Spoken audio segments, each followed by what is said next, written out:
All right. Hello. So it's July 30th, and that means field day is 30 days behind us, 31 days. So I thought I would sit down and take a look at my log and do kind of a recap and analysis of it and share that with anybody who's interested in watching this. This will probably be several minutes of just kind of monologue.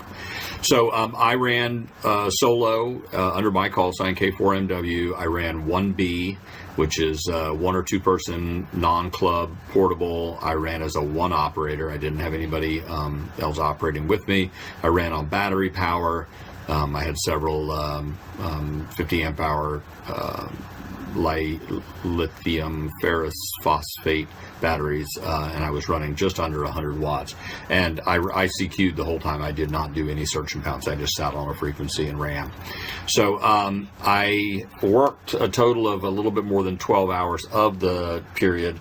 I was on for a couple hours, then I was interrupted by weather, then I got back on for most of the evening, went to bed overnight, got back on in the morning, and ran nonstop until the end. So there's three periods of activity and 2 periods of inactivity, and this chart shows it. You can see here these blue lines represent when I was on the air. So I first got on at 1800 Zulu. Then right here we had some violent thunderstorms for about an hour and a half, and so I had to unplug antennas and cover everything up and run for cover. But then it was over, and I got back on and ran up until almost 0200, which for me is about 10 p.m. And by then the mosquitoes were out of control. So I was off from 10 p.m. to that looks like 1100 Zulu, which ought to be it was just a little bit before, so it was like 6:45 a.m. and then I ran pretty much for the end of the day. This little break here, I think, was I stopped and ate some lunch or something. So total time on the air 12 hours and 25 minutes. And in that time, I made 765, I think was the total number of contacts, and my rate breaks down like this. So I've got 3 rate categories that I calculated. One of them is my total 24-hour rate, which is 32.33. That's nothing to write home about. But of course, I was asleep or off the air for 11 hours and 35 minutes of that. So that contributes to a low 24-hour rate. Then I took my actual on-air periods, and you see that I have some 62, I think that's 70, yeah, 62, 70, 62, and 48. So the 4 periods of time that it shows me being on the air, it 1.83 hours, 4.62 hours, 3.23 hours, and 2.73 hours. 3 out of the 4, I kept my rate above 60, which I think is acceptable. Nothing to be ashamed of with a rate of 60 on an event like Field Day. Then I have 5 peak or instantaneous rate calculations I made. So I picked the 5-minute periods in which I was making the most contacts out of the entire event, and figured out my effective or my extrapolated rate. So what that means is if you took the rate at which I was making contacts for that 5-minute period and multiplied it times 12 to come up with the effective rate per hour, I was running at a rate of 120 for those 5-minute periods and a rate of 108 for one of them. Now, that's not really the way that works, but it is a good way of letting you know where your active periods were, and just how, let's say, efficient you were being in handling the pileup at that time. So then, this is just kind of a text summary of that. My peak rates, my 1, 2, 3, 4 period rates, and my 24-hour rate. Then I worked on each band. This is my section count. So I worked 68 sections, unique sections, right? Not duplicates, obviously. 68, 51, 33, and 1 on 10 meters. I worked Puerto Rico on 10. The only station I heard on 10 for the brief period I was on there. Obviously, I did the best on 20 meters as far as a section count, but I probably made more contacts on 40. So there's the section count.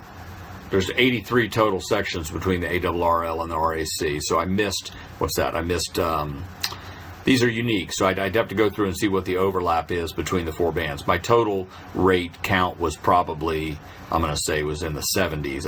I know I didn't get a clean sweep. I don't think I ever heard Hawaii, which is not surprising. I have heard them all before. And I don't think I heard Alaska. At least they didn't call me. So then this is my sections by band in terms of the number of sections worked. So on 20 meters, right here's the first chart, 20 meters, it goes like this: Wisconsin, Illinois, Michigan, North Texas, Minnesota, Colorado, etc. That's ranked in order of which sections did I work the most of. Then over on 40 meters, it breaks down a little bit differently. Ohio isn't even present on 20 meters, but Ohio is head and shoulders on 40 meters over the other ones. Illinois was an overlap state, right? I worked a ton of Illinois on both 40 and 20.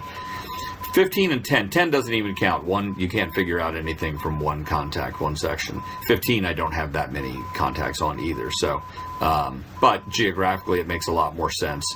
Georgia and Tennessee are a little bit oddballs for me. I wouldn't think of them as being far enough out for 15 meters for me, but maybe on the antennas I was using with the radiation angle I get versus a Yagi on the tower, maybe that accounts for that.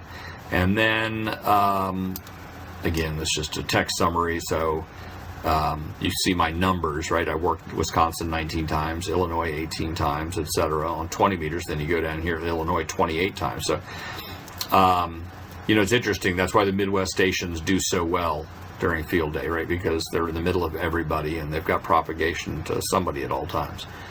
So, that's about it. I had a great time. It's the first time I've ever done field day as a solo operator. I've always done it in the past with a group of at least one, sometimes 2 other people, maybe 3 in the past. And I have done a couple club operations. These days, I don't know anybody. My pool of available partners has dwindled down to 0. As an aside, if you're in Central Virginia and you're interested in doing field day as a CW only, like a 1B2 op next year, and you like CW, pretty good at it, and don't mind running a pilot, don't mind sitting in a chair for a long period of time, be even better if you like staying up all night, give me a shout, write me an email, and be happy to talk to anybody that wants to do this.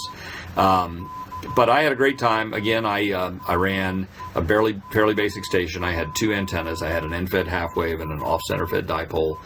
They were both up fairly high, not too high, but the dipole was up 50 feet and the half wave was a sloper. From the feed point was at 15 feet and the tip of the wire was up about 80 feet, and it did fantastic at night.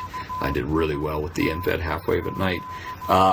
And I was, as I said, I was running under 100 watts. I had some 50 amp hour batteries.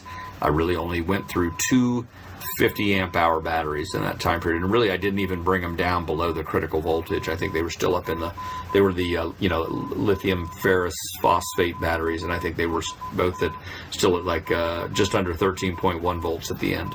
I ran N1MM on a laptop. I was using my WinKeyer and a paddle for all the hand sending. So, another thing too is, my speed. I think the maximum speed that I called at was about 28 words a minute, and I could just instantaneously feel the difference when I sent CQ at 28 versus slowing down to 24, 25. The rate would just go up, and there's just at field day especially, there's just not that many people that are looking to go fast. There were some, and I got called by some very fast operators, a couple of them. One guy in Indiana, I think, that I recognized his call sign from the CWTs was blistering fast, and a couple of them. But for the most part, CW is a pretty low speed, much more of a fun event. So anyway, I had a blast. I hope you did too. If you did it, I'd be curious to hear everybody's take on their scores, their rates, their section count, that kind of thing. So if you've got input on that, feel free to leave comments below. Thanks.